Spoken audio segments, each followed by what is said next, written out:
add tracks for the Japanese album, like, and then some people will import it back to the States, and it'll be like their album of 12 songs plus the three extra songs they put on for the Japanese version. I don't know why.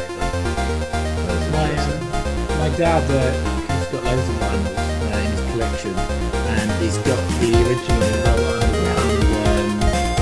album with the Pillable Banana. I think you and I talked about this, Dan. Yeah, we must. I think we did. Yeah, but yeah, the Pillable Banana. He's got quite a few. And he's discovered that one of the albums he's got is one of 10 ever made. And he's like, my brother's like, yeah, dibs, I inherit that. He was going through his collection. He was like looking them up and was like, "Oh, this is quite cool. I have this." Yeah, he's like kept from since like the 60s and 70s. Well, hello. We are live. Welcome to Pixel Pints. We are the only global gaming podcast where we cover two great things that we admire and appreciate in our lives. Besides baby, we always appreciate baby Thomas. Baby. We always have a baby on the show. We've always said that before. So if it's not you, it's Mike's Q's kid. We just, where we're going to call the kids version of the podcast. It was going to be the Potty Pints. Sure, we'll take that one. But we cover two things that we love and admire, which is good beer and video games. I'm your host, Mitch, today, and I'm joined by Burkoff from Las Vegas. What's going on? I didn't hear the music this time, so I was just like talking and I was waiting for it, and then I saw us pop up on the side. I was like, oh shit, we are live. Oh, you know what? I'm going classic. You're going classic old school Pixel Pints. I forgot to share the audio. I'm so sorry. No worries. It's too late. I'm gonna have to do it. That's how we used to do it. Yeah, all of a sudden It's live. That's all right. I was wondering why you guys were still talking very much. Usually, you guys like dim it down while the music's going. I was like, this doesn't make sense. All right, well, that's how that works. We play around with the things, see how they work, and then we are joined across the pond with Mr. Dan. Hey everyone, it's been a few weeks. Good to be back. Enjoying the end of my holiday. Just had 2 weeks off, so I'm back at work tomorrow. So it's been good. Lucky. And we are joined from the land of the rising sun, Mr. Evan Piotrowski. How are you doing? Good. It's actually going to be setting in about 2 hours. So, yeah. The land of the setting sun. The land of the setting sun. No, good. Had some yakisoba for lunch at this place a couple blocks down. It was very, very good. And ready to talk about some video games. I finished Disco Elysium. I was going to say, I heard you've been having some amazing adventures with your Disco Elysium. Yeah, they should not have released it for consoles yet. I had a total count of 14 crashes throughout my playthrough. I usually get really, really angry at those types of things, but since crash number 6, I just kept saving all the time. So I hadn't really lost a lot of progress. Usually that's like a make or break deal for a game. Like you just, like with The Witcher, Mitch, you just, hey, maybe it is a great game, but it sours the entire experience. Completely unfortunate, but you can't really fault someone because it's not them that did it. The game just ended up crashing. Mm-hmm. However, I love that game's amazing. It's so good. I was 100% happy with my ending. Because you don't have to go out and do everything. It's you're solving a murder, but there's just a lot of things that you can do. And I was really happy with what I got done and where my character ended up. It's great. I don't know if it can be topped for my game of the year for 2021. I don't see anything getting close. Which, for the and record, when they say like a million lines of dialogue, I was gonna say the one you're playing does have vocal dialogue, right? Aside for one small bug that they must have patched in patch the recent one, everything is voiced. Okay. Every single person, and cool. There's a lot of inner monologue. Like your thoughts are, you have a lot of inner monologues with different parts of your psyche, and it just when they say 1 million lines of text, or maybe I'm misremembering that, but I believe it, because that game that's a lot of text, a lot of dialogue, and there's so many avenues in a single conversation that can go, like the old school, PC games, or like Path of Exile and all Divinity Original Sin. Is that the name of that game? Yeah. Yeah. Just a lot, heavy stuff, lots of characters, lots of moving parts. I'm a massive Sherlock Holmes fan. When I went to England, I went to 221 Baker Street. I know it doesn't exist, but whatever. Oh, you went to his fake house that everyone thinks is like, and then people think he's a real person. It's hilarious. No. I love that on Baker Street. It's like they done it up like it was actually his house he lived in. It's like, this is a fictitious character. This is really crazy. I do have one question for you, Evan, though, about the game. So with having that dialogue, because obviously the thing is, it's basically like a book. If you're gonna play it, you're gonna have to read a lot without that dialogue. Yeah, you gotta read a lot. Do you think that having that voice dialogue made the experience better than having it be a read because experience? It gave... One second.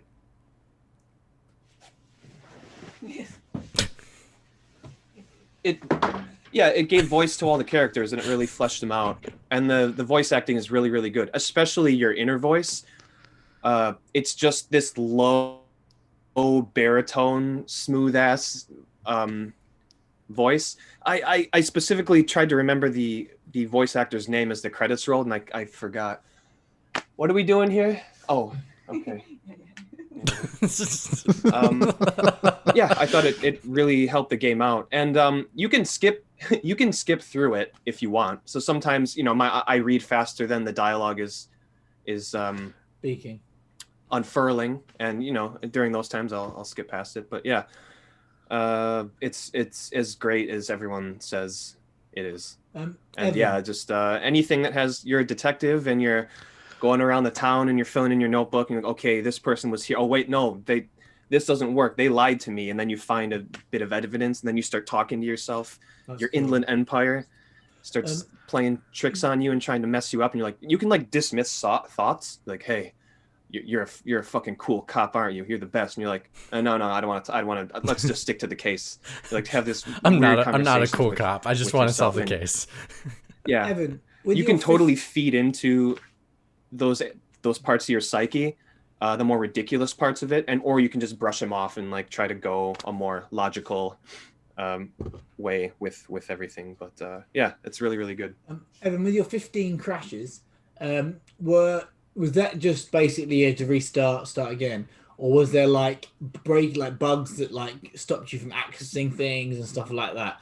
Because with The Witcher, for me, it was more of the janky bugs that pissed me off of the game, rather than actually the game where I have to reset it. I'm like, oh, it's a bit annoying, and obviously you lost save and then you started saving regularly. But was there anything Yeah, because I was gonna say I had four stuff happening inside the gameplay that didn't necessarily break it, but jank in the game? No. Jank.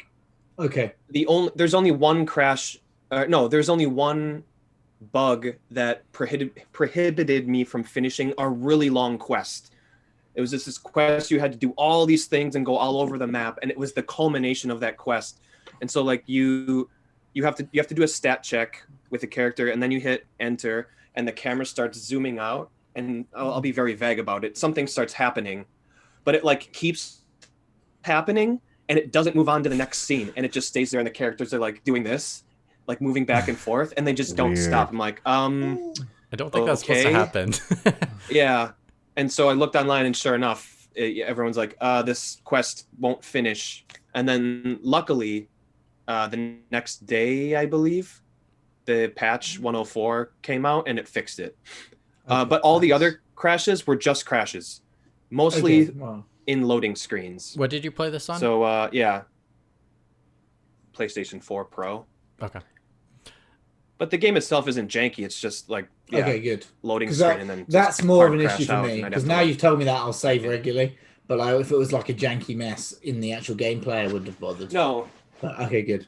No, there's not icons that a door that I'm hitting.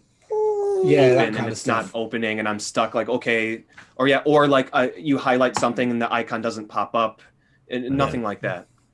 Oh, that's good. All right, I sorry. still think I would have quit. After the fourth crash, I'd been like, "Fuck this, I'm done." fuck this. I'm not Yeah, reloading it was just too good. Like if the game was bad or I didn't think the story was interesting, I might have done that. But I loved where the story was going. I'm like, I need to solve this murder. I need to figure out what's going on here. And yeah, that pushed me through. But yeah, it's great. I didn't know how much I'd like it because I don't really play those types of games, at least not in recent memory. There's lots of reams of text, lots of dialogue. There's no action. You're just hovering around and clicking on things, basically. So yeah, Right. It's really good. All right. Well, Well, I'm really interested in that game. And the so word I'm Disco gonna pick it up Elysium now. is in the game. I'm not going to tell you what it means. Okay. So like I said before, we are Pixel Pints. If you want to check us out, I forgot to tell us where you can check us out. We are at Pixel_Pints on Twitter and Pixel Pints Pod on Instagram. And you can check us out on YouTube at Pixel Pints. Or you can check us live here on Twitch at twitch.tv/pixelpints. Or anywhere you get your podcast services, just look up Pixel Pints. We'll be right there for you, and you can listen to us on our audio. So, as always, we usually don't talk about games right away, but Evan's been tweeting about it all day, so we just had to ask him about it. But we usually start out Yeah, with sorry about that. our traditional beers. And who has beers today? All right, I've got some Samuel Adams Golden Ale. This is basically their version of Coors, is what it tastes like to me. Okay. So I got my Sam Adams glass, and that's what I'm drinking. And then I have just a regular Boston lager. There's nothing too special about this beer. It's basically exactly what you would expect out of a lager. It's light, refreshing. Why is it called Golden Ale if it's a lager? All right, okay, so it's similar to a lager, but it's an ale. Okay. I mean, I don't know. That's what it just tastes checking. like to I'm not me. familiar with it. I don't know why it's called an ale, to be honest with you, because it does taste It's a like lot. really, really light, Yeah, I mean, more malty, not very you can tell, complex. yeah, even the bubbles. Lots That of looks like a carbonation. lager. It looks They like a just called it lager. an ale so they can sell. They can like make it prestigious, but that doesn't. I look like guess. Burkoff, Yeah. when you watch this episode back, and just when you watch back, come back to this point in time and look at the beer glass, because your face, the way the glass is shaped along did with see. the beer is great. You look like was it Morpheus or whatever from the Power Rangers? You know, Oh, Zordon. He looks like Zordon. Zordon from the Power Rangers. Morpheus. That's from the Matrix. Well, Yeah, Yes, well, that's yes, in my the mind. classic Power Rangers character, Morpheus. Morpheus. we'll have to have Rafa clip it and then just turn that into a GIF. That's There you perfect. go. Perfect. I got one this time because we were actually doing it at a time I can drink. So this one's a California beer. So I decided, because I'm in LA, to find California ones. So Mick Womble will hate me, but it's Pineapple Farm hazy IPA. Ooh, that sounds good. So it's indie. Was it a pale ale with pineapple, lactose, and pineapple flavor? And then Interesting. they describe it that, as that makes sense since hazy IPAs are more tropical, got a lot of tropical. Yeah. notes. So it's Normally. their big thing is like staying coastal, and like obviously because California's on the ocean, so that they're big about like environmental safety in regards to like keeping the oceans clean. But they said like the one thing is clear: this hazy IPA stands out from the crowd, brewed with a new blend of New World hops and fresh pineapple for tropical twist. Pineapple Farm is sorry, there's water in front of it. A juicy island vacation in a can. Nice. And then, Juicy. I've never taken a juicy vacation. I know. I'll plan that for my next one once this is all over. I'm trying to find the percentages here. Where is it? It's a hazy IPA. It's got to be above 5. Oh, I don't see it listed somewhere. Yeah. Yeah, but they do have a cool like brewing stuff for like California, and I think they also listed something about 2014 World Beer Cup champion Nice. for mid-sized breweries. So let's see what it looks like, because I brought a beer mug. So she's got a proper mug. Proper mug. Let's see if I can get that nice sound. Ooh. The ASMR. You can just smell it. Instant. That was pretty good. That smell, man. That smell. Instant, my man. Instant. I'm doing this over my keyboard too, so hopefully this does not go bad. It is a birthday episode. Be careful. Oh, that's right. What if he's like, oh shit, and then just it cuts. Like the computer shut down. Well, the pour's okay. It's a proper me pour. That's an Evan pour for sure. Yeah. Hey, don't worry, foam is beer. Oh my word! I need to teach you how to pour a beer, son. Sorry, I'm trying to do it over my keyboard, so I'm getting nervous. You're more likely to go on your keyboard with that head. That's pretty hazy though. Yeah. It's hazy. Well, it's almost opaque. I'm trying to load my beer because I don't have it with me. I'm trying to be clever. But... Didn't get much beer on that taste. Hold on. Let's go. So much fun. Pure fun. Oh wow. Okay. It's really rich. Like it's usually you get like that. Now most of my beers are like, I'm used to like old school because I'm a Wisconsin guy, so like Miller Lite and all that kind of stuff. No one drinks like fancy brewery stuff. Now they do in Wisconsin, but in the past they didn't. This is very, very rich compared to like other beers I've had. Usually it's like easy to go down like a Mountain Dew. I'd compare this to like a Coca-Cola where it's like it's thicker. The aroma is really strong on the pineapple, but like not in a bad way. It's got like it's like it's got the beer. You can smell the hops and everything, but then you just get that hitch of pineapple right away in the smell. And the taste, it tastes more beer than actual pineapple, to be truthfully honest. Actually, I could taste the pineapple and say this is probably a pineapple beer, but if you gave it to somebody, someone might not say it's pineapple in this beer. All right. So it's good though. Kind of similar to Mike's Q last week when he said it's got all the taste of a cherry tree, but it's not. You don't get any bit of the cherry. It's like the same thing here. You get all the aroma of a pineapple, but I barely taste a pineapple. Yeah, nice. Yeah, normally you don't. Normally it's just get sweetness. That's generally when they say these things. But I'm just trying to get mine up. Give me a few seconds.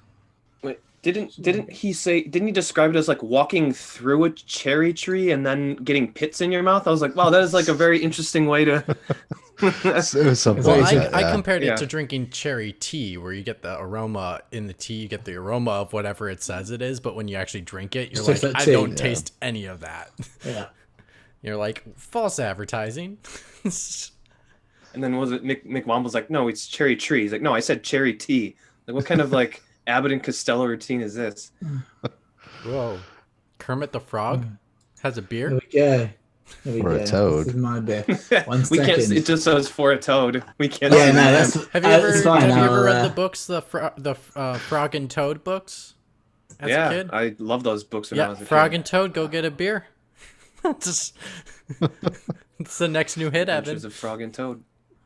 1 second. Actually, while he's waiting on that, I had a fantastic idea that we were talking about different. We were talking about something about Sesame Street, and it came up of being like we would call it like the real Sesame Street, which is like Muppets, but then acting like they are in the real world, not like in this fake Sesame Street world where everything is like, you know, they do learn lessons, but like it's like, no, you're in the streets, bro. So like you had like the Cookie Monster, except it was like he was addicted to cocaine. Oh, and so my like picture. Damn it. Or you had like someone shooting the count and he goes, count this 1, 2, 3. I'm like, sounds like a Chappelle Show skit. That'd be. So they basically made that movie. It's Peter Jackson, before he made big budget Lord of the Rings and King Kong movies. He was making some really crazy, grotesque puppet movies, niche stuff. Yeah, like Bad Taste and Bad Taste 2. I don't know if you've seen those. I've never He even made heard of it. Dead Alive. Dead Alive is one of the coolest lawnmower to a horde of zombies scenes. It's a very specific scene, by the way. I think that's Nice. the only one in cinema. But yeah, it's a crazy, bloody kind of B movie. But he made a movie called Meet the Feebles, which is it's all puppets, but it's amazing. No, but they're like, they swear. It's like the Muppet Show. So they're all characters on this show, and they're basically Muppets, but they have drug addictions. There's all sorts of stuff going on in that movie. But yeah, just check out Meet the Feebles. Too, with Melissa McCarthy too. I can't remember what it was. Very called. dark. I think it was called Happy Days or something like that. Or I'd have to look it up later. But it reminds me of that. But go ahead. So my beer is, well, I thought the name would be in the bloody picture, but that hasn't worked out. But never mind. All the cropping and everything I've just done, it goes to piss. But never mind. No, my beer is it's called Side Pocket for a Toad. It is Side Pocket for a Toad. You can see the toad smoking a little pipe there. He's got his beer in the other hand. I'm obviously blocking part of the picture. It is from Tring Brewery, just in Hertfordshire. They're also famous for a beer called Ridgeway, which is also, but this one, the tasting notes on the back of the label state, it's a toad, not a frog. Unmissable citrus and floral notes from only the best American Cascade hops, balanced with a crisp, dry finish, making it this straw-coloured ale a favourite session beer. Interesting. So yeah, no, it was very nice, actually, really drinkable, very much. You could probably sit in the pub and drink it all day. So it definitely is a session beer. What's the ABV? It's quite low, actually. It's only about 4%. So it is one of those you could sit there all day and drink and not get too drunk. Yeah, too slosh. But yeah, very nice. Local, very just small level brewery in outside this market town in the UK. My grandfather lives in Tring, so my parents dropped me off this beer. We met them, and my dad was like, "Oh, you can talk about this in your podcast." I drank it before the podcast, and my wife disposed of the bottle annoyingly. Oh. So that's why it's come in this format. But yeah, very very good beer. A bit more niche, so I thought I would talk about it this week. Yeah, but very nice. Color wise, it's not really hazy, but not, it is opaque, and it's more is a golden color. Doesn't look like a lager. Actually, looks like an ale. Gives a proper head, not fizzy. Just the proper pour it out of the bottle. That's what you expect to get from a. That's why I would say yours is not an ale, because it's fizzy like a lager. Mm-hmm. Yeah, I assume it's still bubbling away there. It is. Yeah. So that is very untraditional of any ale, but there you go. But yeah, so really enjoyable. And as I said, I haven't talked about beer for a while, so I just thought I'd talk about this one. Nice. Evan, do you have one? Yeah, I actually also Burkoff, I believe on the Sam Adams glass, they have a special etching at the bottom that's supposed to make the bubbles release quicker. Well, maybe. I don't know. I remember reading about the glass when they designed it. Yeah, you're supposed to pour them a little bit heavier too.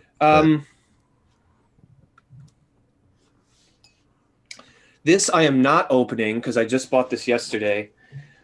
So Kyoto Brewing opened like 5 or 6 years ago, and one of the guys that worked there went off to Nara, which is just south of Osaka. So check your box with me talking about prefectures in Japan.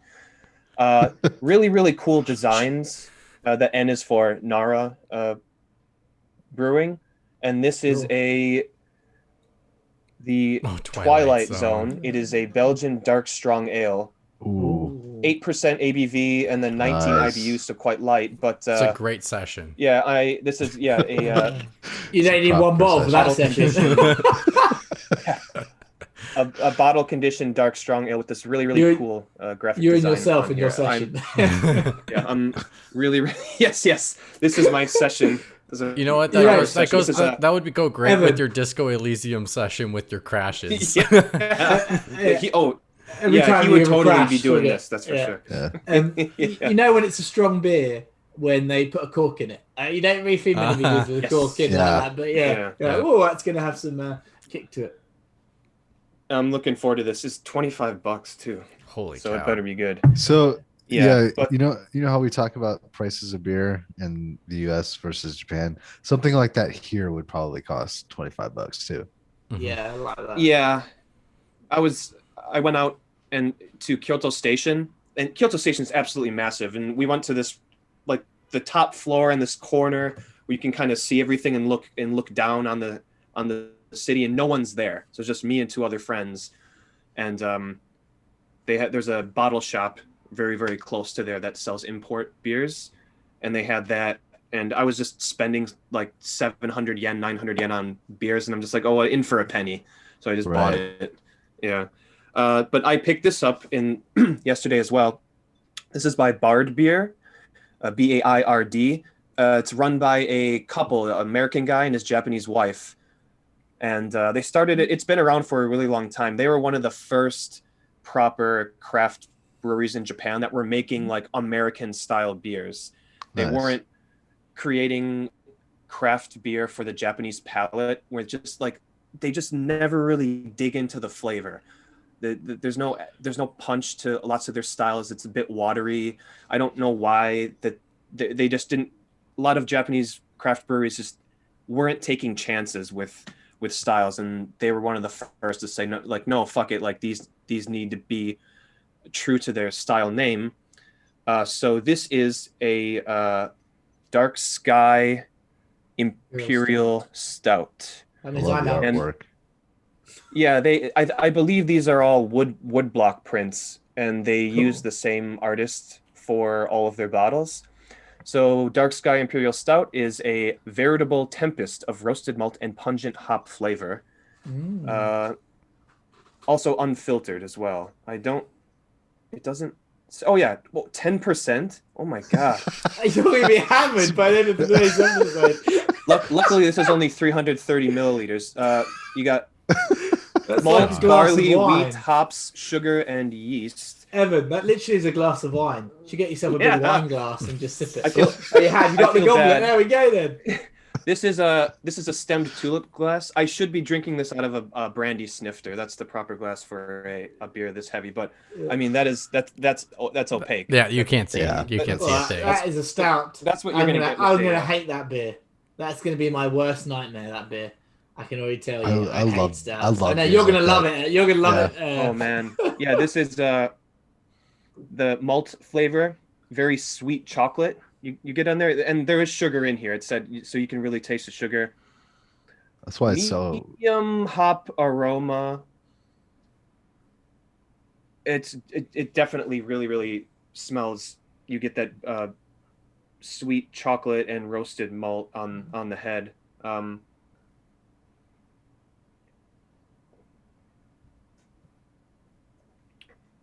Medium carbonation, very like mouthfeel. It's very like mouth coaty. Yeah, Got that cuts in slight your mouth. creaminess in it, although there's no Yeah. oats or anything in it.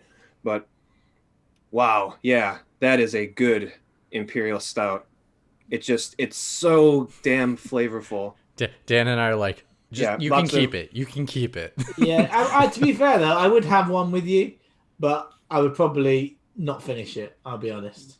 But I'll never say no to a stout, just in case there is that one. But it's never my first choice. This is what I would Generally, do. I would. The only time I drink Guinness is when I'm at the rugby, and that's normally just because that's what you do.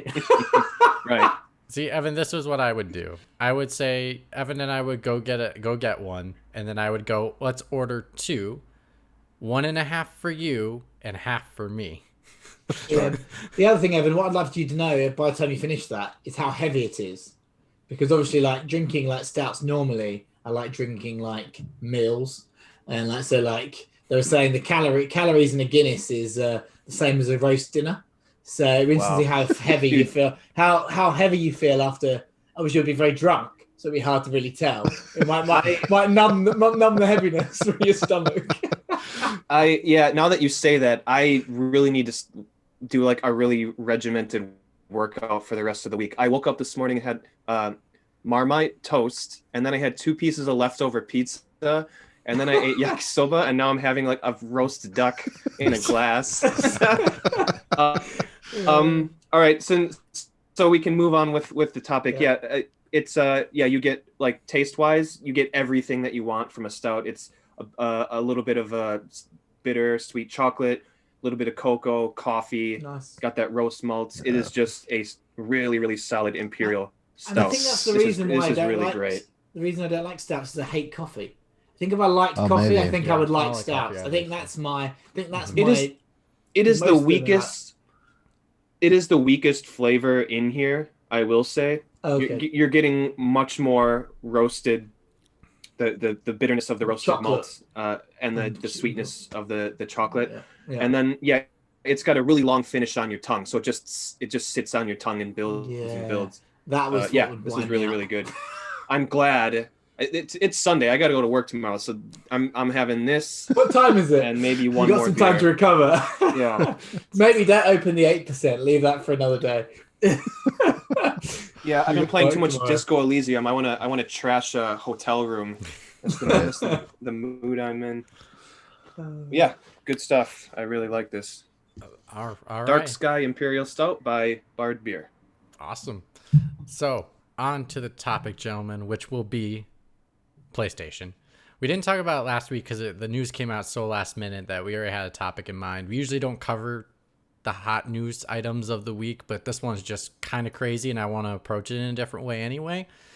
So obviously, if people have been living under a rock, I mean, I'll cover the quick cliff notes for people.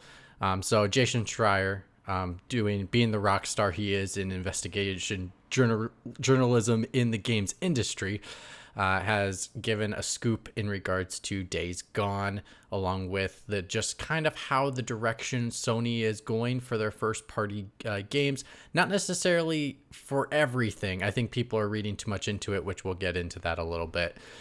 But the cliff notes is that the Days Gone studio Sony Bend pitched Days Gone 2. It got rejected by Sony. Then they were requested to work on assets for The Last of Us Part 2 to help Naughty Dog finish that video game. During that time, both directors of Days Gone, the first game, left the studio. So they left. They basically, in their tweets, basically said, we wanted to do something else, and that we're not in favor of the direction going for the studio, which kind of helps push what this makes a lot more sense.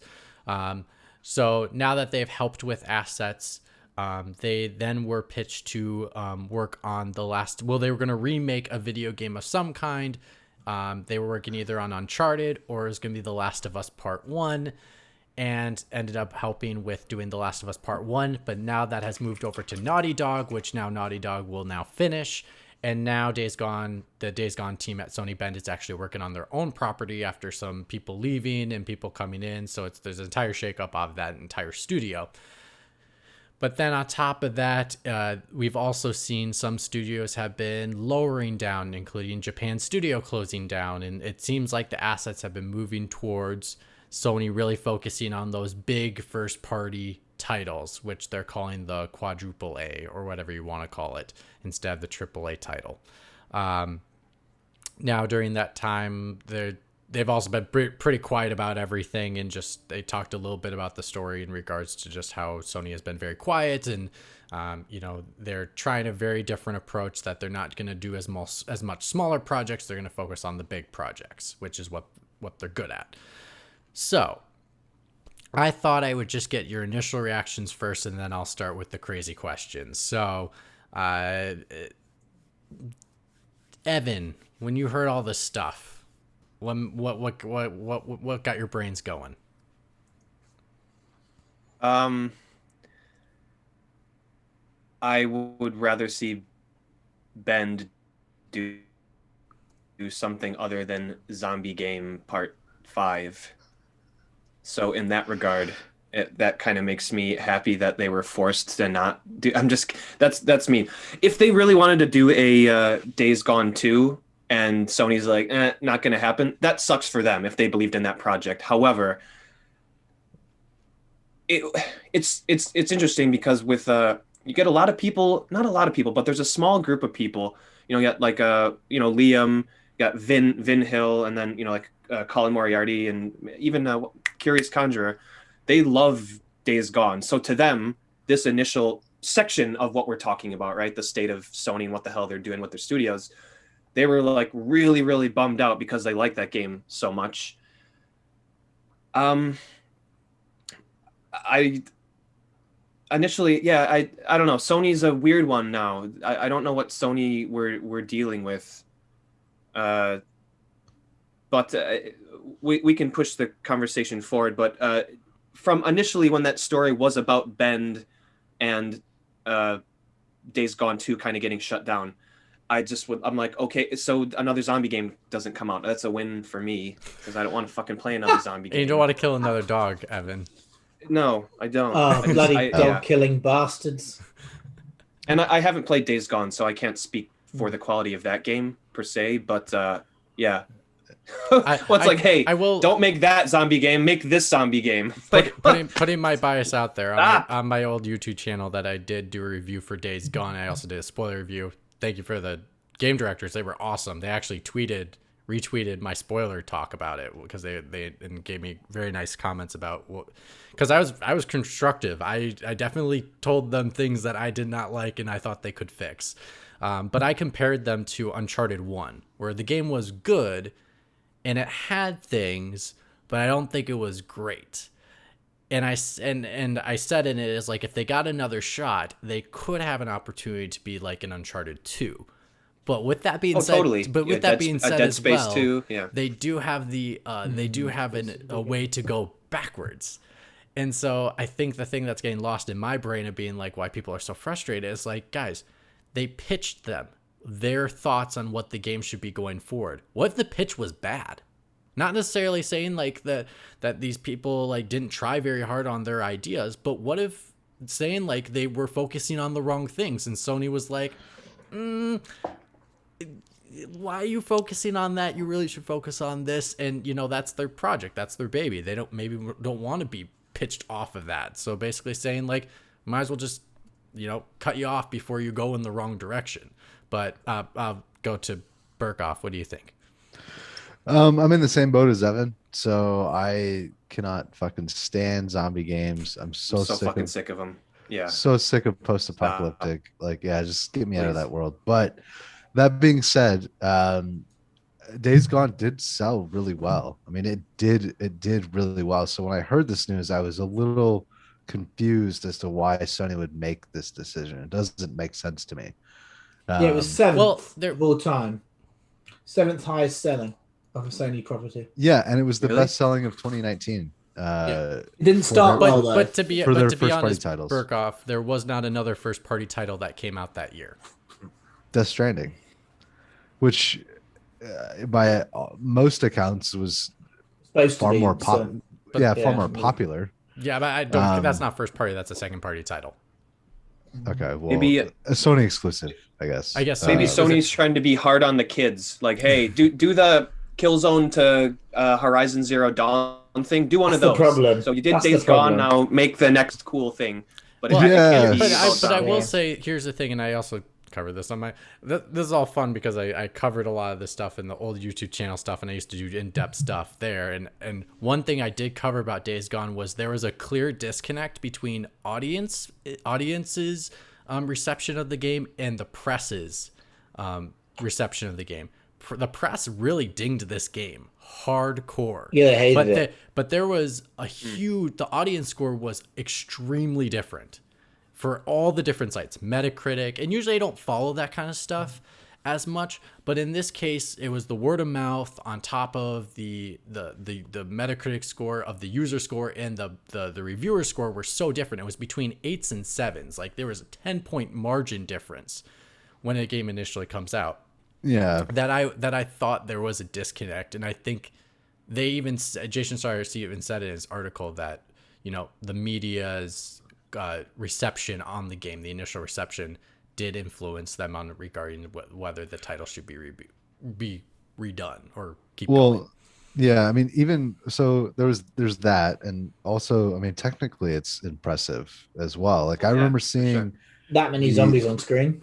Yeah, I remember seeing the Yeah. initial videos when they first announced the game. I was like, oh, here we go again, another fucking zombie game. But that's cool how many characters or how many models you know that they have on screen, and it's not like at least down. it has that, right? Right, exactly. So like there's even for somebody like me that's never gonna play that game, you're never gonna sell me on it. I can still see like a lot of redeeming qualities about it. You know, so it does make me wonder how bad that pitch must have been. That's all I'm thinking. Or Sony, the Sony top echelons of Sony have said, well, we've got our zombie franchise in The Last of Us. We've got a team working on that game in a 6-year cycle. This Tony Benn, why would we're missing this franchise? There you go. Go make this game instead and see if you can, like Evan said, pull a Killzone to Horizon Zero Dawn on us. Well, for how much you make a great point, Dan, and I would say even the initial reception of that game when I saw it for the first time, yes, Burkoff, I agree. I was like, wow, that's a lot of things on screen. Like that's a lot of like models. The only thing is, Dan, with your point, I was like, why is Sony doing another zombie franchise? Yeah, I thought the same. That was and though I appreciate Days Gone for what it is, I think you can do a similar system without having the zombies. But going to the point of them moving over into them doing a potential, because in the story they said that there was pitched of regards to trying to do a Uncharted remake of Uncharted 1 or a remake of The Last of Us Part 1. Is it too soon? Yes, for both. I'll go Dan first. Sorry, Burkoff. Dan hasn't said much. I think. Well, I love on The Last of Us. I loved it the first time I played it, and I loved it when I played the add-on, and I love Last of Us 2. So I am very biased. I'm going to say that in front of house. However, going back to The Last of Us today, oh my god, that game needs update. Like it is so. I know, and I think that's mainly because how quickly the games industry and game mechanics like change, and like the stuff that was really janky with the first one, like Ellie popping out of cover and just like giving you away but you're not being seen and all that, which they almost fixed in the second one. There was one or two moments where I was like, oh, you broke the immersion slightly, but generally fixed it with the second one. If they could bring that mechanic somehow into the first game, I think that would make it better. And just a few other things that they had in the second game that they could bring gameplay-wise into the first, I think would make it a better game. Do I think it's a bit early and they could wait a bit longer and then maybe remaster both in about 5 years' time? Probably. I think it's probably a bit early to remaster the first one, in my opinion. Burkoff. But with the Uncharted, I think, definitely remaster those. They're ancient now. They're almost 15 years old. We can clear this would be a remake, not a remaster. Oh, remake? Well, yeah, definitely. It's 15 years old, isn't it? Uncharted 1. 15, 16 years old, something like that. Maybe less, maybe 14. What year did it come out? What is going on 20. What year did Uncharted come out? 2007, 6, 7, 8? The first Uncharted came out in maybe 9, actually. I'm just 7. Yeah, 2007. So 7. So that's 15 years ago. Yeah, and by the time they've remade it, it'll probably be closer to 20, 18 years, 19 years. And that's quite a long time. Yeah. Question for you before you hop on. I think it's quite recent in our memory, but that doesn't necessarily mean it's... I'm still waiting for a bloody Ocarina of Time remake. Give me that, Nintendo. Come on. Or Majora's Mask. That's what I'd rather have. Or both of them together. Yeah. Oh, yeah, that'd be amazing. That's never going to happen, though, because Nintendo need the money. Yeah, they don't, but... So Burkoff, why are you saying too soon? Because let me just counter you really quick, and then you can counter back if you want to in the middle of it. Resident Evil and the Resident Evil remake was 6 years apart. People didn't feel like that was too soon. I mean, I was going to bring that up too. 96 to 2002. I just typed that in Wikipedia. I was like, wait a minute, when did the GameCube Resident Evil remake come out? Like, wow, it was only 6 years apart. There's been Yeah. there's been a lot of remakes within less than 10 years. You don't I was think gonna that? say with Resident Evil though, like every version they come out with, I feel like they do another pass, right? So What do you mean? they had the GameCube version, but there's been at least like 6 versions of that have come out. They're the same From game though. They just came out at different. They just had different release dates because GameCube had exclusivity for a limited time on the game, but it came out. But it came to all the systems eventually. No, but I'm saying like all the ones that are so like if you get it for PS4, like that's not the exact same as the GameCube version. Like they've Well, it's a up-res remaster. Yeah, text. it's a remastered of Yeah, that one, but the game was still remade. A remaster of a remake? Yeah, Yeah. it was still Yeah. remade 6 years after it originally came out. yeah. I mean, I don't know. I think that's kind of a unique situation because Nintendo threw a lot of money at Capcom to get that done. Sony If can't I throw a remember, lot of money at people to make a Last of Us Part 1 remake. they don't. I don't know. It's different though because it's their franchise. It's also very Well, it's curious. Capcom's though. franchise. To be truthfully I think honest, he just means because it's not Nintendo's. I follow it really closely, Shinji Mikami was all in on remaking this, and he did it himself. Who made the first one? He was all in on the project. Yeah, I mean, well, there was Twin Snakes too for GameCube, which was a remake of Metal Gear Solid, which added all the stuff like the first person camera and whatnot from Metal Gear Solid 2. And that was, I think, relatively the same time frame. It was like 5 years. I don't know. I don't think that it's necessary personally. I want to see new games. I want to see, new environments, new stories. Um, that's why I say that it's too soon. Plus, I think Wow. Blue Point did a really good job with the Uncharted Drake collection, right? There's some Oh bug yeah, I fixes, forgot about that. That came But out, those didn't were it? remasters, Yeah. not remakes. right? I don't. Yeah, Yeah, true. And what I would say is, oh my god, the GameCube had a lot of Resident Evil games on it. I thought it did. I remember playing loads. Yeah, they bought the rights to be able to have all the Resident Evil Literally, games on it. it literally is might as well be the home of Resident Evil at this point. Jesus Christ, got like 7 games on the console. Well, when Yeah, sorry for when they that. bought the rights, they Yeah, of course. that's why Resident Evil 3 ended up being what it was because Resident Evil 3 originally was not supposed to be that game. That was meant to be a spin-off game. That's why it's so short. And then that's why Code Veronica ended up on the GameCube because Code Veronica was supposed to be Resident Evil 3, but Sony had exclusive rights to the first 3 titles. well, Code Veronica was Dreamcast too. Yes. Yes, as Yeah, well. The yeah, crazy. Yeah, sorry for Evan, going on a hop on tangent. in here. What? Too soon? Not too soon? I'm gonna tackle this from okay, I'll say this. It's 100% not necessary to remake The Last of Us. And this is coming from someone who loves both games. And leading up to playing The Last of Us 2, at the I don't remember, either the end of 2019 or the beginning of 2020, I replayed The You Last did, of Us. didn't you? And it was only my second time playing it since it had come out in 2013.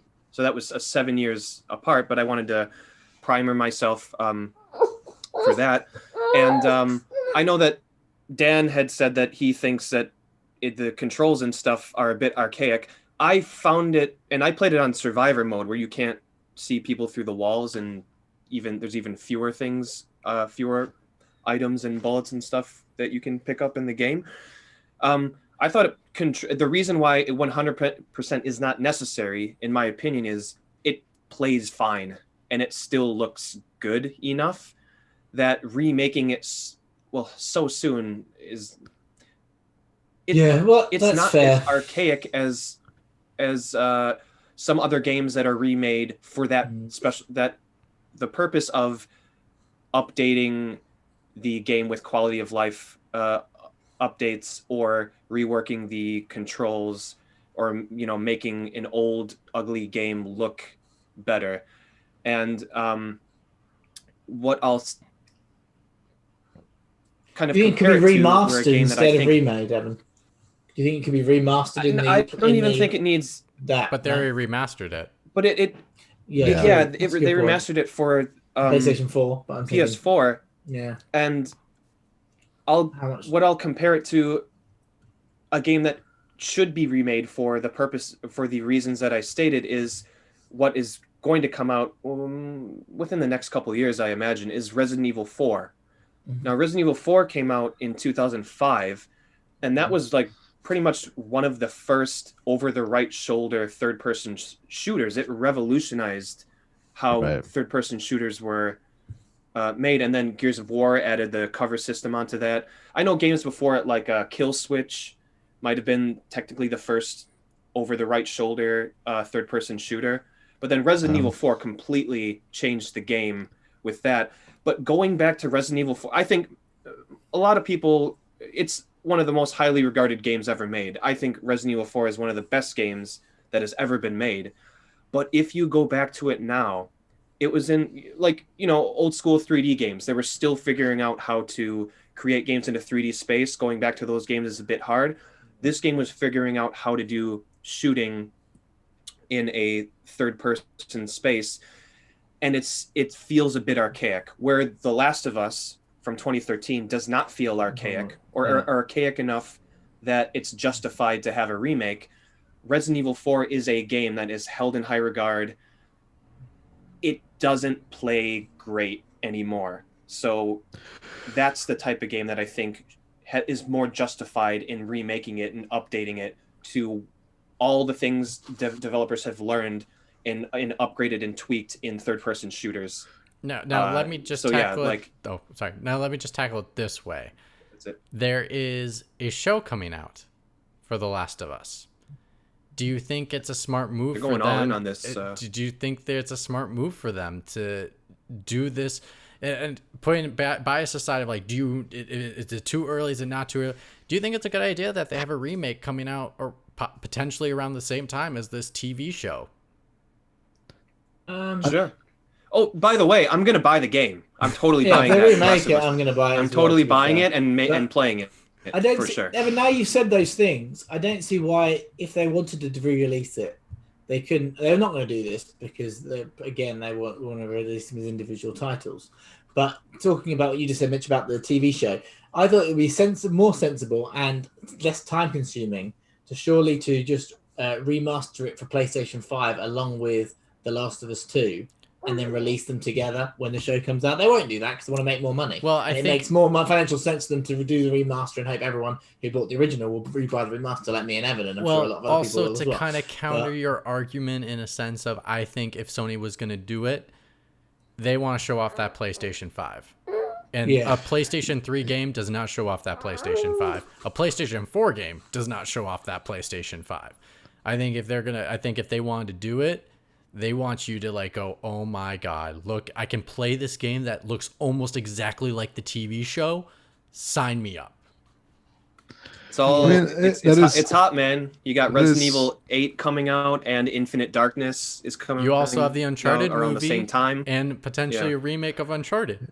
It is a compelling argument. I will give you that, Mitch. And I think there are some things that they could do and take advantage of with new tech if they were so bold as the other thing is, Mitch, as to fix Ellie's fucking AI. That shit was horrible. That's kind of what I was alluding to when it was better in part 2. Oh, part 2, I didn't really. It was really. It wasn't perfect, but it was much better. It was very much better. Yes, for sure. Yeah. What I will say was that when you're saying about so you can play the game that looks like the TV show. Do we know anything about the TV show? Is it having Joel and Ellie in it? What's it? Yeah, TV show has is it Oscar? Who's it? Pedro Pascal. Pedro Pascal. Playing, I love that guy. He's awesome. Surely are they making him look like the video game? Or because if you don't do that, then surely you need to if you're going to make it look the same, you need to make the person in the game or the TV show look like each other. Otherwise, that whole it looks like the TV show I'm watching falls through. No, the I cracks. don't think you And that necessarily. was the issue with People's with the Avengers. But, I know it's a terrible game. here's- But also because they're used to watching the Avengers as these characters on screen, and then who are these randos who I've never seen before or heard before playing my superheroes? I think you can't use that correlation for multiple reasons, and here's the differences. One, you have this TV show, and it's a TV show that's going to be on HBO, and you know what they're going to do? They're going to explode an ad right before the television show and right after the television show that's going to show off that PlayStation, show off The Last of Us, and even if the character looks different, they'll make sure they say, I'm Joel, I'm Ellie, and we're on this adventure. And they will get it. Would you be upset though if they redid the character models to look like a TV show? Yeah, that's what I was gonna get at. I think there's gonna be a shitstorm on the internet. I don't want Pedro Pascal as Joel in the game. Just keep them separate. We know that they don't have to look the same. And here's the thing. I don't think it will happen. And I think people are only making this comparison is because they changed the Spider-Man character. Now, in the record for what Insomniac has said, one, it does not look that much like Tom Holland. If you look at it, people are really pushing to make it say it looks like Tom Holland. They just said the way they're Mitch. Yeah. It doesn't look like him. Why does everyone say it looks like him? It's because of the hairstyle. It's the hairstyle. Same thing. Everyone does the hairstyle with the hair all the way back. If you don't have a receding hairline like myself, where it's straight on like Evan's got a good one on the front. You got a bit on there, Mitch. Don't do too. There's a bit going back there on the one side. Well, that's why I put my hair sideways. But if you have a good non-receding hairline, this lemon cake is really, really good, by the way. Sorry. You pull it back. But anyways, they said that it was just because of the tech they're using that the character model could be more expressionable. Literally, that's why they changed the character model. So when the future games come out, it will look like that for the future games. And the current what if they have to do that because they're building PlayStation 5? They have to do that same. But because here's the thing. If he's filming, if he's doing the show, they could get him in and do all those facial expressions with all the bubbles on them and stuff like that. I get you. And, I get you. But here, if you look at Naughty Dog's games, if you look at Uncharted, Nathan Drake does not look the same in every single game because they keep improving the character model. Tweaked him, yeah. I mean, to be fair, I would really like to have Pedro Pascal over a 50-year-old Southern Nathan Drake. But anyways, I was just gonna say, I don't think they will change it to look like Pedro Pascal. If they're going to change the character model, they're going to change it so it matches the same character. Because it would be hilarious if they did, though. They already have an updated Joel character model in the Last of Us Part 2 version. Yeah, they already have a very highly rezzed character version in Part 2. So I don't. It should be unlockable, to be fair. Right? Yeah, that would be by fantastic. The way, when I first saw Pedro Pascal in Littlefinger's brothel, I saw that handsome face and I thought, you can stab me through the hand anytime, Viper. Oh my God. The funny thing is, when you say that it's never going to happen or whatever, it's very unlikely. I'm just going to think back to when I said that video games weren't going to go up in the UK, and they did. So, I was with you on that one, though, Dan. I was 100% with another you check on mark. that one. There's another check mark. Pixel Pints check mark. Dan mentions... I was with you on that one, so you can't really use that one against me. I don't think it will happen. I just think I see what I get what you mean. Speculation is fun. Do that. Oh, for because sure. It wouldn't bother me particularly, but I know a hell of a lot of people it would bother. And just to see the shitstorm on Twitter would be hilarious. Oh, for sure. I think that's why they wouldn't do it. But I just thought I'd mention it just to see what you guys' opinion was. Oh, for sure. Absolutely. Okay, so getting into the question, though, in regards to saying that they're focusing more on that big budget, first-party titles, and everyone's like, here's the freak out. And now let's get to the thing that I think is more interesting. It's talking about this freak out everybody's having with Sony right now in regards to what I consider overreaction to what is happening with Sony right now. And I specifically want to get to the first-party stuff first, which is, so the story I said they're going to focus more on what they've been good at doing, which is these high-budget, story-driven single-player adventure games, action adventure, action RPG, whatever they want to do, they're doing it, and they're doing it really well because They're winning awards. They're getting high acclaim everywhere. They're selling millions of copies. Heck, Miles Morales sold more copies than The Last of Us Part 2 they just released. Are you serious? Yep, they just released those statistics recently. Yep. So these things are selling like hotcakes the way they are. So with that being said, so everyone's like, oh, they're abandoning second party. Sony technically is not abandoning second party. They're just not doing it in-house, because if you look at it, they still have Kenna Bridge of Spirits. That's a second party title. They still Played have it too many times though. I'm angry. okay. They also have Returnal. That is a second party title. They also had Bug Snacks. That was a second party title. So they still have these. They're just more outsourcing them and bringing them in. Do you think that's a good strategy for them to maybe focus more on that first party stuff and then just farm out this second party stuff where they're like, that's a good idea. Why don't you bring it to us instead of we make it for you? I don't necessarily think they need to go, Evan. Focus. Sorry. No, go, Evan. I'll be quick. I just saw everyone took a deep breath, and I was like, oh, crap. I got to dictate really quick who goes get what. Okay, go, Evan. I don't necessarily think they need to focus more, because what they've been doing has been quite successful. I mean, instead of more, it's just keep doing what you're doing more so than doing it more. And I guess when I say more, is you park. maybe get 2 titles a year instead of this year. We might get 2 titles. Like right now, we know we get 1 with Ratchet and Clank, but Horizon and God of War are kind of on the fringe towards the end of the year. They may get pushed because Sony is okay pushing their games further out. So you sometimes get 1 title a year. Some year you get 2 titles a year. So yeah, like Last of Us and Ghost of Tsushima. Right. It's maybe just offering more consistency. Do you think that is a smart idea for them to be able to have more big budget first party titles more out a year? If the quality of the games don't suffer, sure. Personally, I have so much to play. I don't mind if it's once a year. Just when the game, if they can sustain it, yeah, absolutely. It's just I have plenty to play, and I would rather play a game that's ready than a game that crashes 14 times because they rushed it.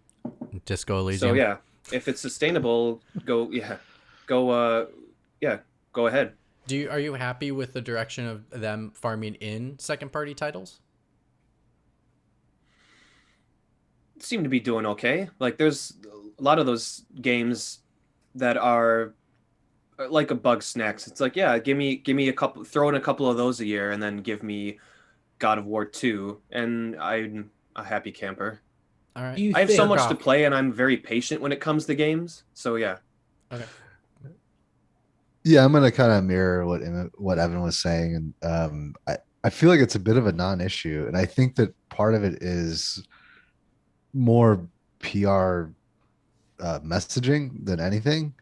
I think that this strategy is working for them, right? So for them to say, well, we're focusing on our AAA games or our quadruple A games or whatever, I don't know that they're really changing much about how they're doing business. They're just throwing this out there because there was this other story about Days Gone 2 not being made. So I don't know that it really changes a whole lot looking into the future. Well, I guess the only thing I would say to it would be they aren't focusing on being able to make things special experiences. Like a Concrete Genie is like a great example of a game that's going forward, those games don't get made. What you're saying? Don't get made from them. That would suck. House. I wouldn't want that. So those kinds of, or Journey is something that will not possibly be made by Sony, but it could be made by somebody else, and they'll farm it in. Someone else will make that game. Yeah. It won't be made by them. Do you think that's a big enough difference for? I don't think anybody will notice the difference, to be honest with you. Dan, what do you think?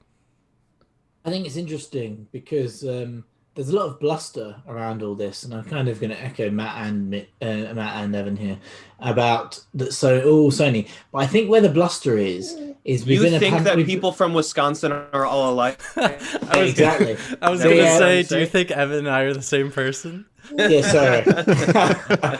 Hey, Evan, take that as a compliment. I'm 28 years young now, so you just got younger. Yeah. What I would say is, Oh, you're 28. Wow. Okay. Sorry, Dan. Please continue. um, Oh, baby. Okay. no, I was to say was that I've now forgotten what I was going to say. That I think that the second party approach is interesting, but what I would like to carry on seeing as a PlayStation subscriber and PlayStation Plus subscriber would be that they carry on with this second party approach of a lot of them, if not coming out day and date on the PlayStation Plus for that month, coming out sooner rather than later for those second party games, because I think that's a way to compete with Xbox without doing the Game Pass mode, because they know that their big hitters are going to sell 7 to 15 million copies. So actually they can afford to not have those release day and date as in on a free service, but people buy those if they keep on improving the PlayStation Plus model, which they have been. I'm pretty happy with what's come out in the last 4 months since PlayStation 5 launched on the PlayStation Plus personally, and other people might disagree with me. So I think that's a good, and use those second party studios because they've already paid for the game. So then it's Sony's decision what they do with that IP. They can then release it on disc, or they can put it on because the people making it have already been given their money for all intents and purposes. So that gives Sony a bit more flexibility than having to, because we paid that much. This is the game. Okay, we're either going to sell it and people are going to pay for it, or in 3 months' time we're going to chuck it on our free service, or chuck it on our free service the month it comes out, and that gives them that flexibility. They're not ever going to do that with their first parties because at the moment, currently, and this could go wrong this year because you never know. Every game is a new game, but so far they haven't proved me wrong. Over the last 3 years, they haven't released a game that I have been disappointed with from their first party all of studio. Burkhoff's favorite games. So until they do that, then I'm not going to doubt them. I think the problem with Sony is they have got their cards to their chest, and we've been in a pandemic for a year, and everyone's been busy on the internet, talking on Twitter, probably more than they would normally be doing, because people will be going out, socializing, doing those things. You'll still be on those services, but people are focused on that a lot more. So the fact that Sony hasn't said anything, people will start going, oh, what's going on? Oh, this must mean this must mean that, which I don't necessarily think we were doing a year ago. And not much has changed in the games industry in the last year, apart from the fact that everyone's now looking at it more because they've got not much else to do. And that's my concern, is people are making up news for news sake and not actually because they're like, Sony hasn't said anything for a few months. It's all going to shit. And that's what worries me, because actually normally we'd wait till E3 around there, we'd get our news, and then there'd be little bits that dribble out from journalists throughout the year, and you go, oh, that's interesting. And then you'd get the big hit. And actually, I'll go back to last E3. I know there wasn't really one, but when Sony did that release, I was blown away by all the games they showed. And actually, those games haven't come out yet, but when they do come out, if they're as impressive as they showed me, I'm still in Sony Park. I've obviously now got an Xbox, and I'm loving that, and I'm loving Game Pass. But so far, I don't think Sony's done anything wrong, personally, in my opinion. Yeah, you brought in a good... I was actually going to approach to swivel to that anyway, so thank you for giving me the segue. Is basically their approach to... And I'm only doing this conversation because, like you've said, Dan, everyone is freaking the hell... Not everybody, but a vast majority are freaking the hell out over... because Sony is so quiet. Now, with that being said, obviously, yes, we had the pandemic. We only had one real showcase from Sony, like you've said before. In the past, usually there's E3, or like they did the year before that. Before E3, they did something, and then they had Gamescom, and they still showed a little bit of something there, and they all those little events. And without having those events really last year, it really made Sony very, very quiet. Compared to Microsoft, where you see Phil Spencer everywhere. He's everywhere. He's just, you cannot, I mean, so I don't see him everywhere. You don't see him everywhere. You don't see him everywhere in his little like nooks and crannies of like, I thought he came over for tea, mate. Hey I guys, thought he was in your house. I have the PlayStation 7. It's right there. It's hidden right behind me. You just can't see it because it's a light. Anyways, I'm only saying this because do you think, and I'm going to pitch this to Burkhoff, do you think the reason why Microsoft is so chatty is because they have nothing to show? compared to Sony, where they have everything to show, and that they're like, we don't need to speak. We just will show you what we have, and it will blow your mind off. Compared to like Microsoft, they're like, we need to talk or else we don't, because we don't have anything for you at the moment, because we bought all these places, but we don't have anything to show for it. So yeah, I'm a recent convert to the whole Microsoft Xbox world, right? But I am wondering, where the hell are my RPGs? You guys bought all these goddamn studios, In Exile and Obsidian and Bethesda, and okay, you've got 100 RPG studios, and like none of those are coming out, and those are the games that I want. So yeah, I mean, I don't know, and it's a little disheartening that Halo Infinite wasn't ready for the launch. We still haven't really seen much about that. So it's I don't know. being delayed a year. Yeah, so I don't know what that's going to look like when it does finally launch, or how good it's going to be. And that's disheartening. I personally think that the reason anybody's on Xbox right now, though, is for Game Pass, is that Netflix or Spotify model of They don't have having much all that else. shit. Yeah, but just having that shit available for $15 a month is awesome. You know what I mean? Like, there's a lot of stuff It's that totally enough for now. yeah, that I've played that I wouldn't have otherwise.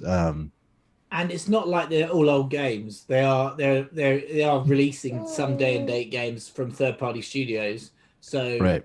so that makes people not care about first party Xbox. Yeah, like, because where's first party Xbox been in the last 5 years? If we're honest, opinion, but back they've had the same 5 games, and now there's been a delay with the one game everyone was really excited about, Halo Infinite.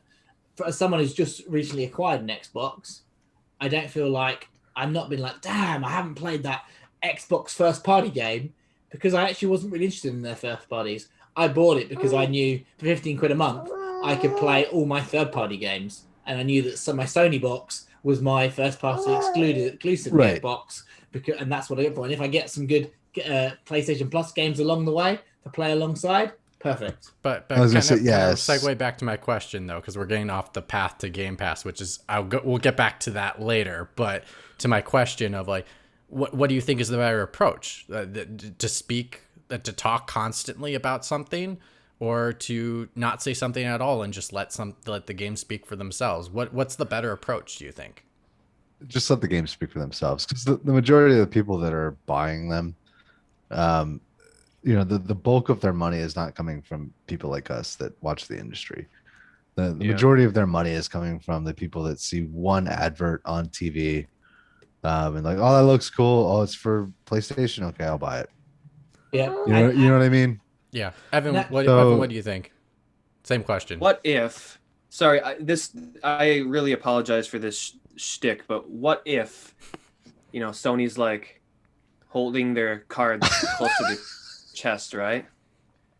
They're doing this, and you're like, yeah, Xbox is talking a big game across the table, and Sony's playing it cool, and it's like goes all the way, like, boom, all right, what do you got? And Sony's like, here you go, baby. A pair of 3s. Yeah. And everyone's like, what the fuck, man? I thought you had like a full house. Like, what was that? Why are we acting all cool? So hopefully that's not the case. By the way, this is actually a old deck of Mario family cards. computer cards with Donkey Kong on it. Oh, nice. Got it at my wife's grandparents' house. It was in a box upstairs in like this random room. Oh, sweet. She's like, do you want these? I was like, yeah, kind of. She's like, you can have them. Oh, thank you. I finally got to use them. They've been sitting on that shelf forever. I don't know. Like Sony, moment. Everyone, and this has been said this is nothing new. Everyone on podcasts this week talking about Sony has always, how we talked about there's an A team for Platinum Games and a B team for Platinum Games. Sometimes they make Bayonetta, sometimes they make that horrible Teenage Mutant Ninja Turtles game. And then everyone refers to, is this arrogant Sony, or is this, PlayStation 4, Mark Cerny steps in and fixes everything Sony? Kind of seems like arrogant Sony. But I don't What know, makes like, you say what they're arrogant doing Sony? is working. I don't understand the argument that people are making about arrogant Sony. What makes you think it's arrogant Sony? They mean 599. Yeah. $599 US, PlayStation 3. But what is it that they're doing now that makes them seem like they're arrogant Sony? This is where I don't get the argument. Oh, I see what you mean. I mean, concretely, I don't know. What have you they're done doing for me this, lately? right? People are hoping they're not going to turn into arrogant Sony. I don't think anyone's saying that they are there yet. They're just holding their cards so close to their chest. Let's just hope they don't have a. This is so stupid, by the way. That they don't have a. They have a full house. This is so dumb. Instead of a pair of threes, right? But I was going to say, I think people are worried. What in the last 18 months has you worried? That's I guess I'll do that to Dan. Dan, what in the last 18 months has had? That's a good question. Either has you worried, or do you think has the industry worried that Sony is going into this realm of PlayStation 3 $599 US Speed Ridge Racer type like thing all over again? What do you think? Ridge Racer. I think that the coronavirus pandemic.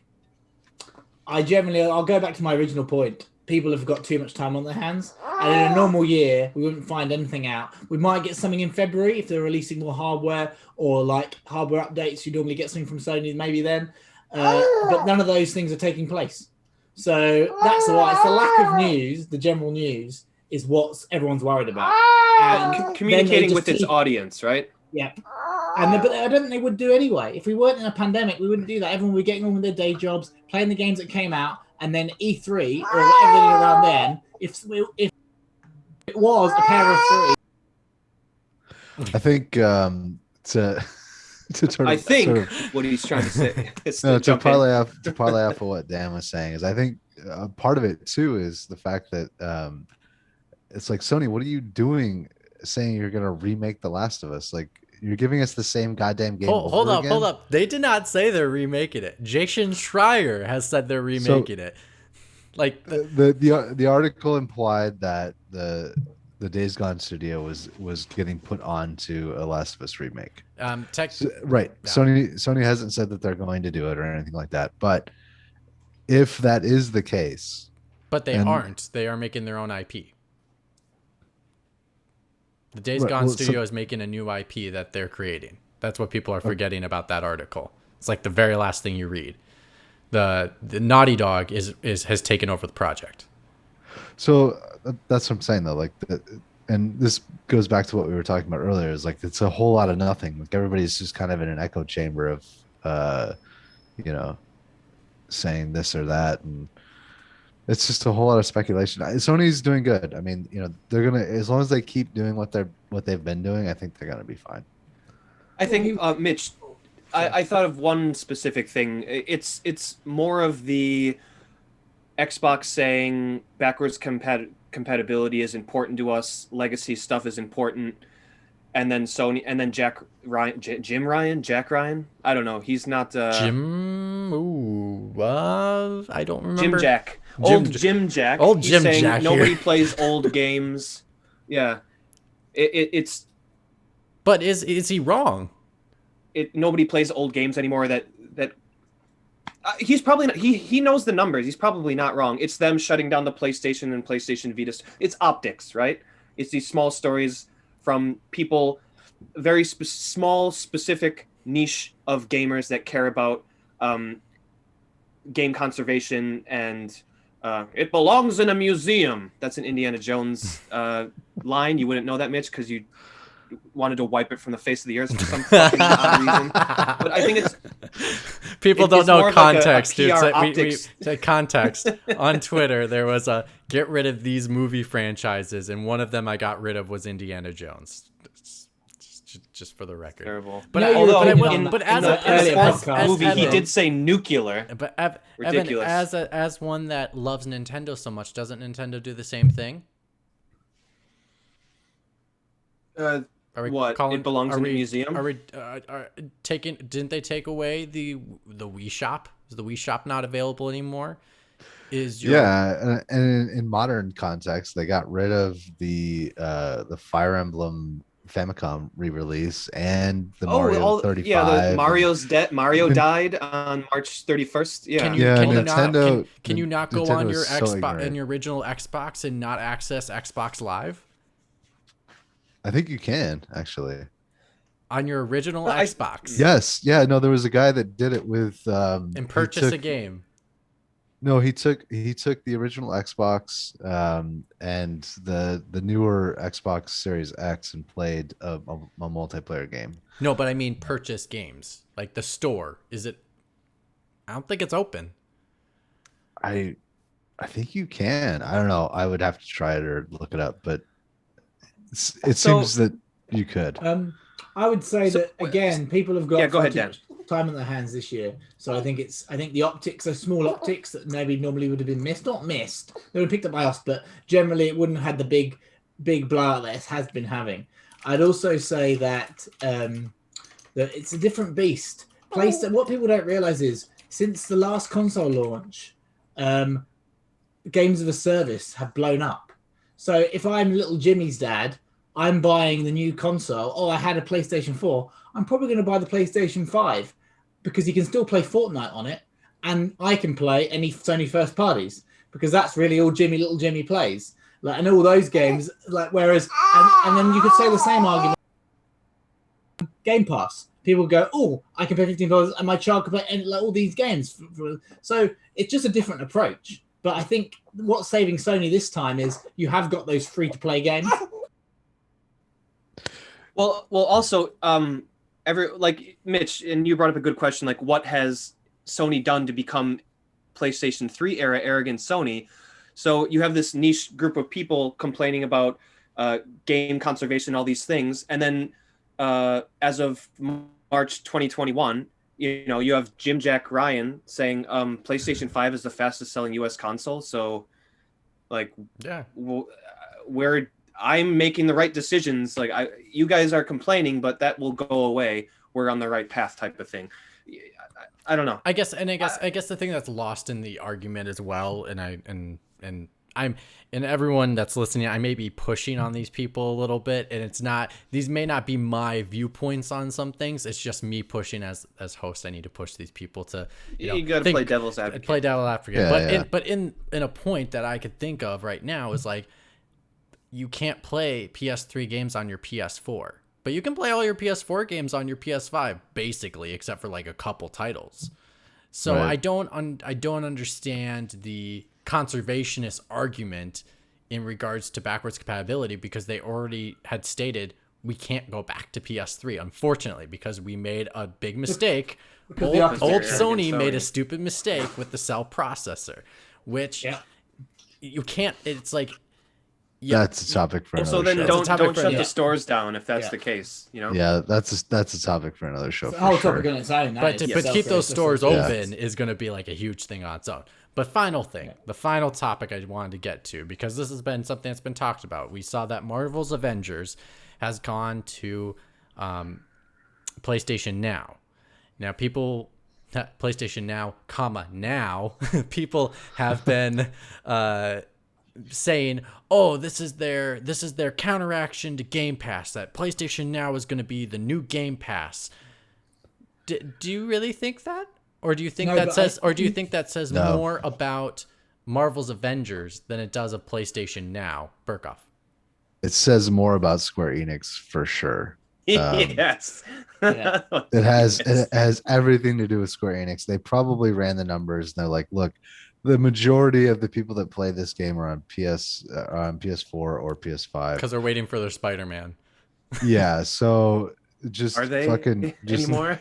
yeah, just cut a deal with Sony. Let's release this shit. It's the same reason they released Outriders on Game Pass. They ran the numbers. They said, look, we're only going to sell X amount of copies, and Microsoft's going to give us X amount of dollars. Let's Especially just because our fucking game release doesn't it. work. So Yeah, exactly. So like What? this says nothing is about probably- Sony. Do you know how much Outriders? work? I wonder how much Outriders, how much it crashes No, it on works people. fine. Mine's never crashed. Well, once. now it works. Now fine it works. after But it's been almost a month since the game came out. It's been like 3 I only weeks. play it. Okay, I've played it like a few hours every day. Well, not every day, but in the every like twice a week. But And no, I've it's never You're had in the a hard crash once. you're the rare minority because I there's haven't still been playing it for like 4 hours. there's which I think a still lot of these crashes people have been doing. happening all over. Like apparently Really? they said Oh. that people have lost over hundreds of hours of game because of crashes. Wow. That players have. Interesting. That's how much players have lost. And so so in my mind I'm like, wow, Outriders just stole Microsoft's money, and good job. Like like I suppose but it depends on people who are playing it. Like my game list, everyone's playing it still. So that might be They're trying but people to haven't play stopped it. playing. Their EU servers must be Yeah. top notch. The US servers are shit. Yeah, the US servers suck. It's awful. Maybe, yeah. But anyway, Weird. to that point, what do you think could be their answer? Do you think their PlayStation Plus lineup recently? You think that is their answer? That is going to be their answer? Is keep bringing out large titles? Because you got Final Fantasy VII Remake just recently. You got Oddworld, which was a game that just came out. It was a date release, similar to something like Game Pass does. Do you think if they keep pushing these bigger titles on your PlayStation Plus subscription, where it's something that is not additional to what you already have, or do you think they will maybe like add a few games if you like pay an extra $5 or something to your subscription? What do you think? Go ahead. I think that, like I said earlier, that it would be a great move for their second-party titles to just go straight to Game Pass, not Game Pass, straight to PlayStation Plus, because I think actually a lot of those I probably wouldn't buy. I might buy when they're like reduced to like $10 or 10 quid or $10, but I probably wouldn't buy day and date. So that'd be a good way, I think, for people go, oh, actually, I haven't got Game Pass, but all these second-party titles from Sony come out on PlayStation Plus when they release. That'd be cool. But I actually think what they should do, I don't think they will, but I think they should do, is they should amalgamate PlayStation Plus and PlayStation Now and say, this is our answer to backwards compatibility. There you go. And so if you're a PlayStation Plus subscriber, you get the whole of PlayStation Now's back catalog, basically. And I think if they did that, that would be their answer to Game Pass, because it might not be day and date games, but then you've got all those people going, oh, I can't play my PlayStation 3 game. Well, now you can. You can have to stream it, but you can play it. Do you think? I don't know if they're going to do that. Well, but... with that counteraction though, just because you opened up the can of worms. Now you Yeah, must that's eat fine. them. You must eat them. So my counteraction to that is, do you think that you should be charging more, and how much would I think they charge? I think they want to charge more anyway. If I'm honest, I don't want to be. I feel like I know PlayStation Plus. When did PlayStation Plus last go up? 3 or 4 years ago, went up by 10. It's 10 always quid, been $10. since it. Oh no, it it was came out. $39.99. It's now $49.99 in the UK. Oh, so it see, went up 10 quid. It's always been the same price in the US. Oh, has it? There we Yes, go. it's Interesting. never gone up. So I could see it going to 60 quid in the UK. I don't. Obviously, they're hard with the US because you say a year. But we'll have to wait. You shouldn't I have think told they could- Dan that, by the way. You shouldn't have told her.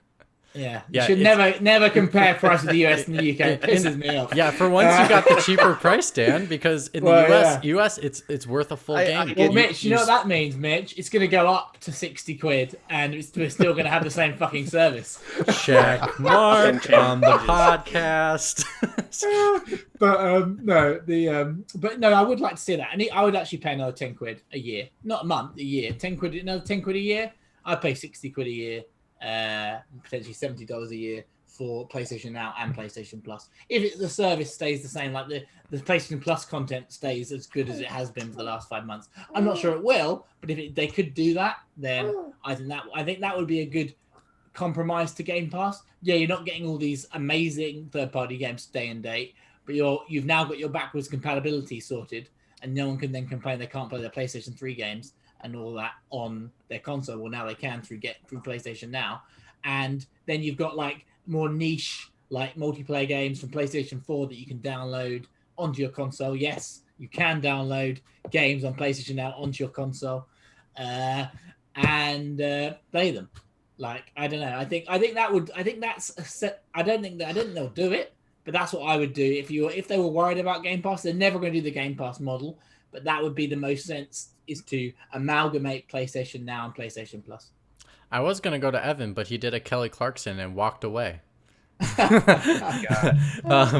Burkoff, Yes. do you think does PlayStation need to even answer Game Pass? No.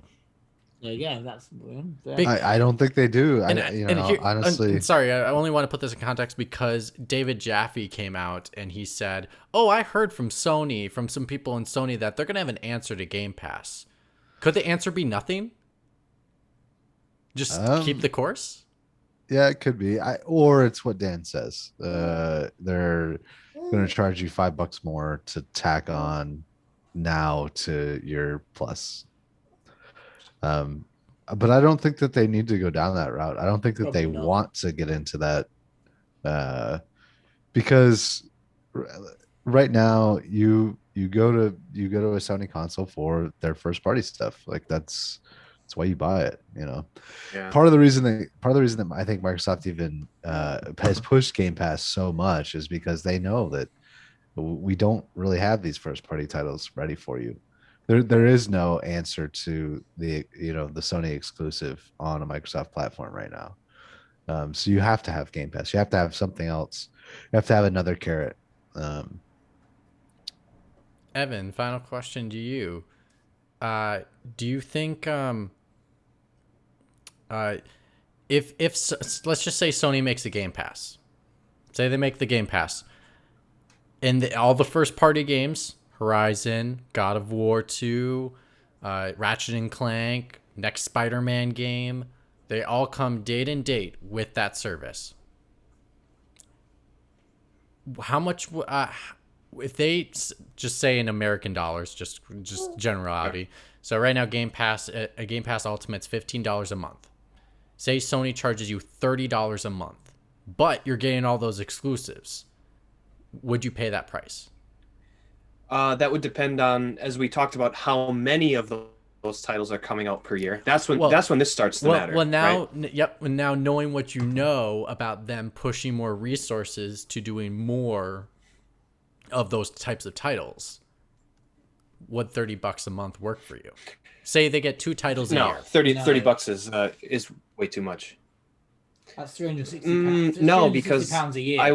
Which is basically the cost of a console after like a year and a half. So no, I wouldn't pay that ever.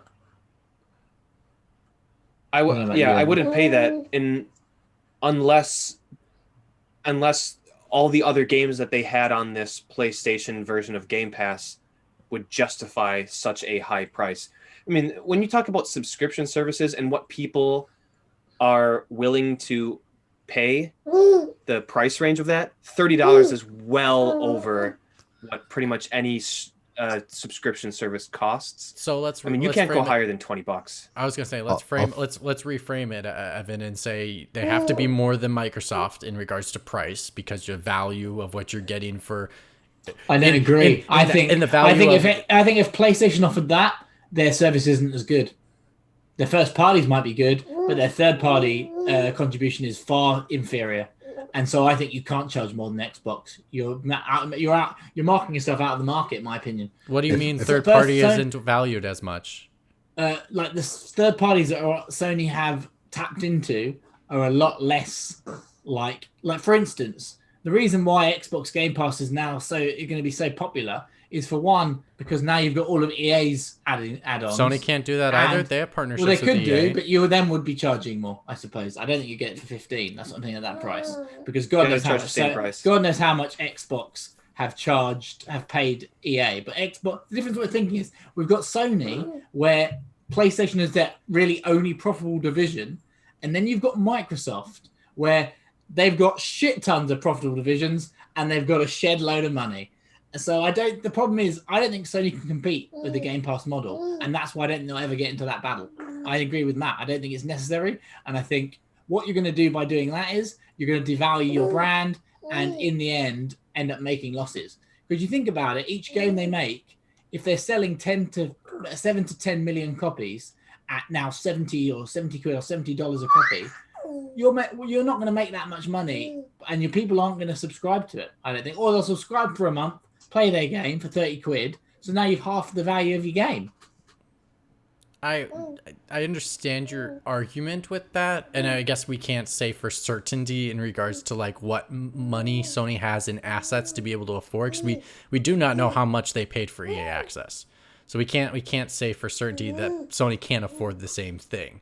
I would just But by charging more, it's for a worse service. That's what I mean. But if you're how would charging it be? 20 quid? I guess you're not really answering my question in regards to like how it would be a worse service with third-party titles. If they could still get EA, and then let's just say they have partnerships with Square Enix, so they would get things like Final Fantasy on their platform. They would get things like Avengers on their platform. I just think all of those would cost money, and I don't think that Sony has that type of money. That's probably where I'm getting at. I think we're being very optimistic with how green Sony's bank balance is. I think it's very good for PlayStation, but the PlayStation are holding up the rest of the Sony company for all intents and purposes. They've closed so many divisions over the last 5 years. Gaming is there, and I think it's too big of a financial risk to do it. And I think to be able to offer for a competitive price against Xbox, I think that's the death of PlayStation, in my opinion. I could be wrong. Like that is a very crazy, outlandish prediction to say that, but I think what they're doing works, and I don't think they would have enough resources and finances to match Xbox at their price and to get the same level of third-party games. It's a perception thing too. Right now, Sony has prestige with the way that they're going about their business and the way that they release their games and the hype that each game gets. It's the same reason that Nintendo does well, because Nintendo first party is Nintendo first party. There's a certain level of quality that you get when you buy a Nintendo game. You know that you're getting. And I buy those games right away because it's not going to go down in price. And I know it's not. And you buy the hardware associated with it too. And I think Sony's in the same boat. Switch has never dropped in price. Now, it's been the only Burkoff, I'll go to you for this really quick, is just like you said before, Sony has sold more consoles than everybody. In with this new console, they're outselling Xbox almost by a 2-to-1 margin right now. You don't think that potentially if they had a Game Pass potential, like say they have a Game Pass, we're in the world, they have a Game Pass right now of their own, that they couldn't sign up more users than Xbox and potentially make more profitability potentially? No, because I think that they would do what you would say. They'd make it $30 a month. They would price themselves out of the market. Yeah, and it wouldn't make sense. For me personally, if they had a library of PS1 and PS2 classics that I could access, preferably by download, but if it was like cloud streaming or whatever. Well, for the record, on PlayStation now, you can so you can play PlayStation 1, PlayStation 2, you just can't play PlayStation 3. So say they had PlayStation 1, PlayStation 2, PlayStation 4 titles on this pass.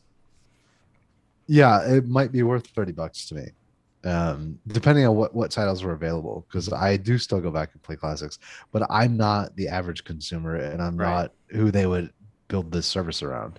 And that's why I think I get Mitch. You say in the ideal world that they have a competitive Game Pass, but I agree with Matt. I think that price themselves out of the market. So I think if they are going to even put their toe in this water, it makes more sense for me to them to amalgamate PlayStation Plus and PlayStation Now together. Then people realize it's not a day and date service. I might eventually get to play this third-party game in a year's time or 6 months' time or whatever, but I won't be playing it day and date when it releases. But I'm happy still to pay that extra $10 because I'm happy to wait. Yeah.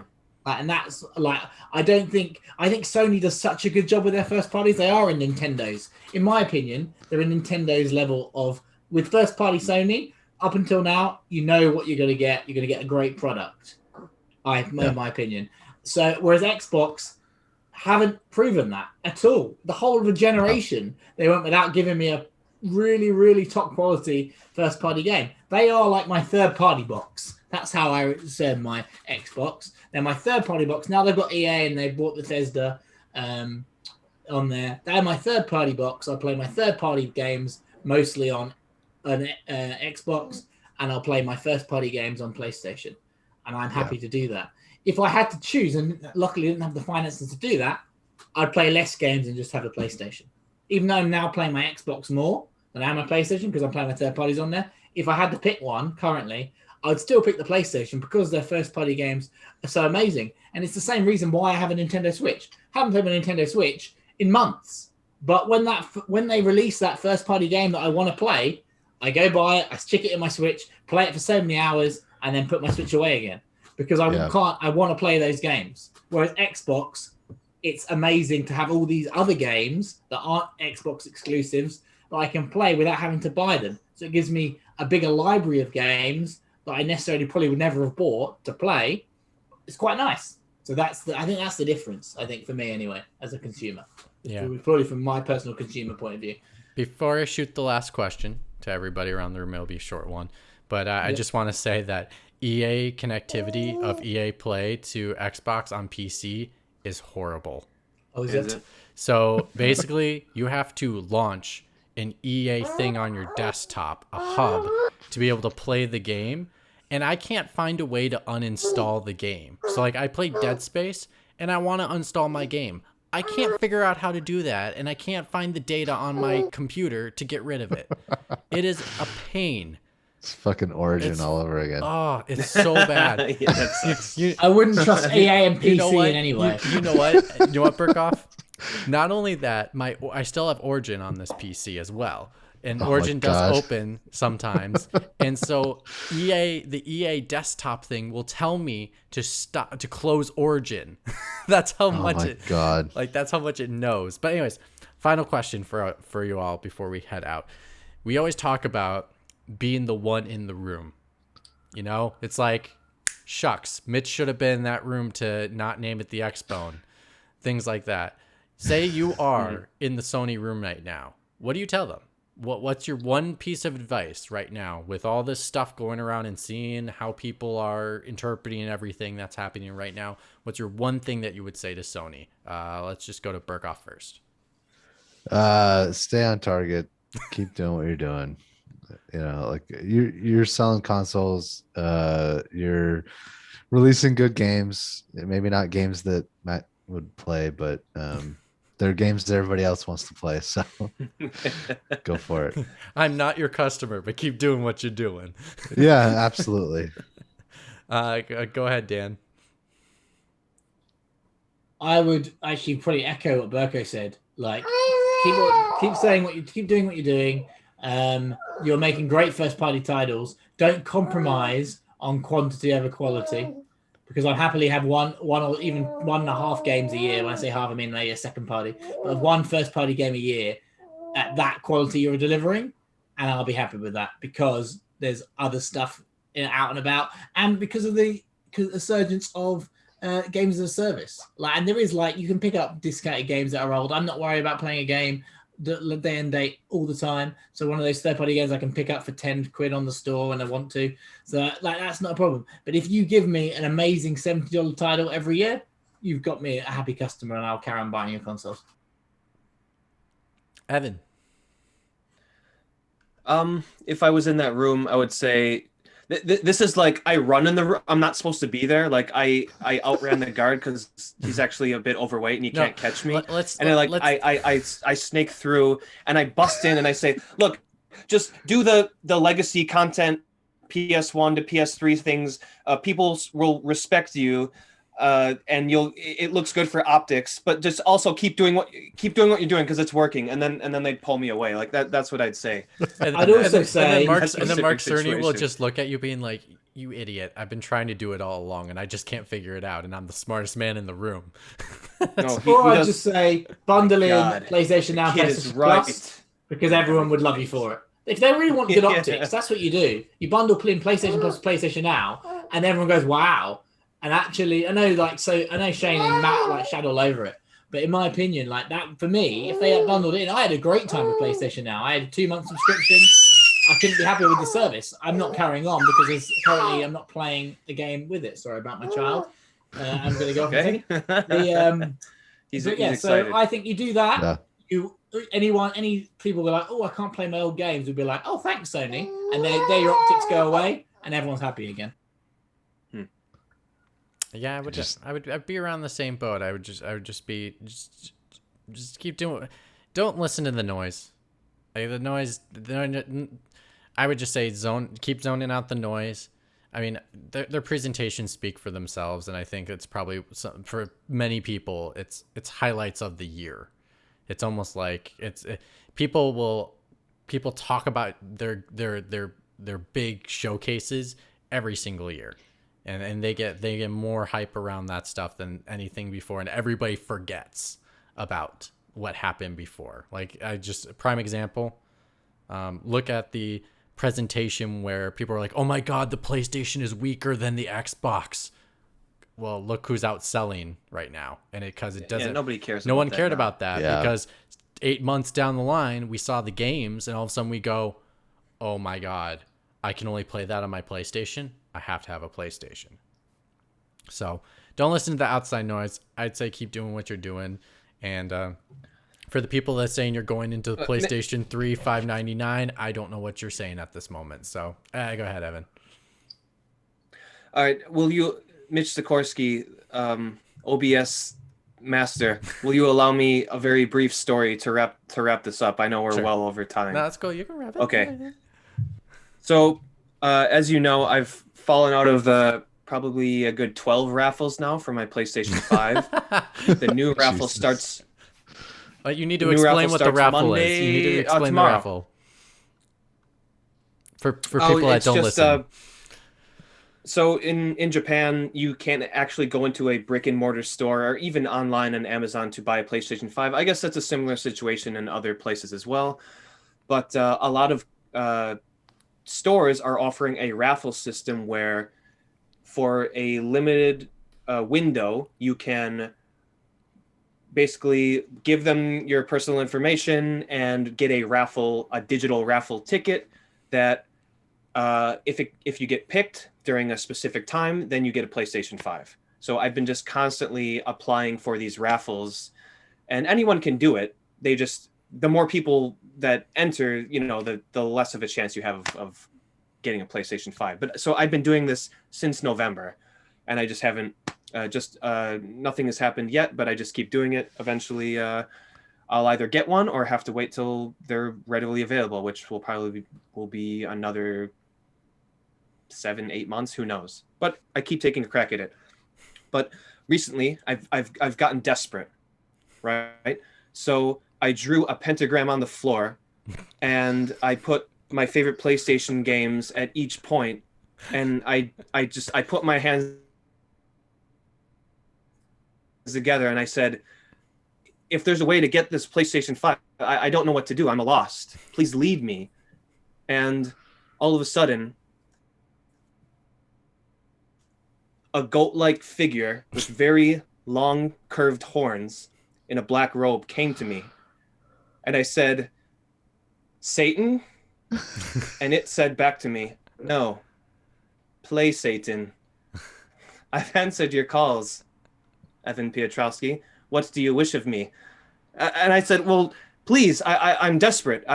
All my friends have a PlayStation 5. They're laughing at me. I want to be popular. Like in high school. The youth that I've never gotten. Please play Satan. Help me. Yes, Mr. Piotrowski. I do hear your call. However, in order for me to fulfill your request, you must drink the Kool-Aid. And I said, well, technically, the Jamestown Jim Jones thing was not Kool-Aid, it was Flavor Aid, but I understand what you're saying. It's what's commonly known as the idiomatic phrase it is today. I hear you, Mr. Piotrowski. But also, yes, you must drink the Kool-Aid. And before I could say another thing, disappeared into the darkness. And then I woke up and I realized it was all a dream. But my neck hurt. And I realized there was something under my pillow. So I reached under my pillow and I pulled out this. Oh, yeah, that's right. You forgot you were going to show us that. And then I realized it wasn't a dream. It was all real. Play Satan does exist, and I must drink the Kool-Aid. For if I do so, I'm guaranteed a PlayStation 5 tomorrow once I apply for that raffle. So, yeah, I am not drinking this now because it's actually an energy drink. I have no idea why they made this in Japan. But if you're listening, I have a PlayStation branded digital performance energy drink by a company called Zone. it's a terrible name. Yeah, The Zone, and it's version version PS5 on the top of the can. So yes, tomorrow morning I'm going to crack this 500 ml energy drink can, branded PlayStation 5, and Hope look on your luck. see what happens. I'll let you guys know. So yeah. Good luck, Evan. Hopefully It's it you're comes crying through. out for that first platinum trophy on your PlayStation 5. That's what's calling to you, isn't it? Yeah, that'll be quite the day. We'll see what happens. Well- Jet black, look at that. Nice. I assume you're not going to platinum Disco Elysium because of the crashes. I looked at that trophy list, and yeah, that's gonna be it's Okay. too rough. I'm not doing that. I'll move on to better things. But yeah, Okay. we'll see what happens. I'll Well, drink my, I'm gonna say drink. thank you for everyone joining us and my established I'm sorry, wonderful by the way. co-hosts. I love you guys. You're great. If you we're Pixel Pints. If you want to find us on Twitter, we are at pixel_pints, and we're on Instagram at Pixel Pints Pod.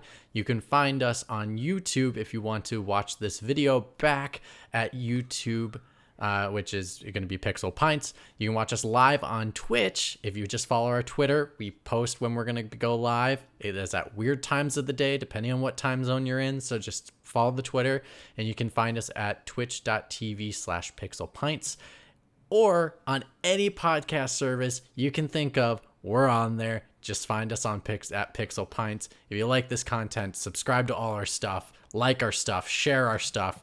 We're a crazy roundy bunch, but we're always here every single weekend, bringing you fun, interesting topics. Most of the time, not the news, but we have interesting topics that we talk about each and every week. But we do have a special show that we will have coming up in every single month, and it's going to be really cool and exciting. That will cover the news, but in a fun way. So we're really excited to do that too. So, on behalf of all my co-hosts, we will see you next time. Happy birthday, Mitch. Happy birthday, Mitch. Yeah, we didn't say that. That's right, turning Happy birthday. Here go, Burkoff. I will say, Evan, it's not the Jonestown thing that was the Kool-Aid reference, but it was Ken Kesey in the electric Kool-Aid acid test.